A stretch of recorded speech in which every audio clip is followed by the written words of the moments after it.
Ben Paramqul va Izoza Tojikistonda yashaymiz. Ben 7 yil davomida o'pka kasali bilan bemor edim. Yog'daylar seni operatsiya qila olmaymiz deganda arada 7 yil o'tdi. Yaxshi bo'lib ketasan deb nima umid berishdi, lekin 7 yildan keyin og'riq bo'ldi yana. O'zbekistonga keldik. O'zbekistondagilar ham seni operatsiya qila olmaymiz. Narkozni ko'tara olmaysan dedi.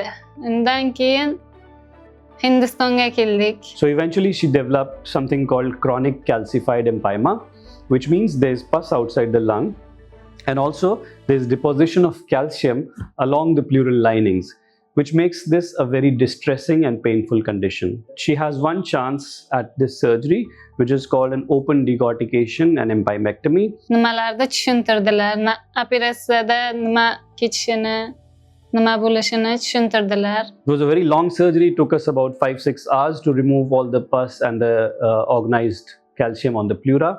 But the outcome was very delightful. Her lung showed really good expansion. She was out of the bed the next day. Natijasi yaxshi bo'ldi. Bizga yordam bergan Go'zal opaga, doktor Kamron Aliga, hamma shu yerdagi nimalarga kattakon rahmat.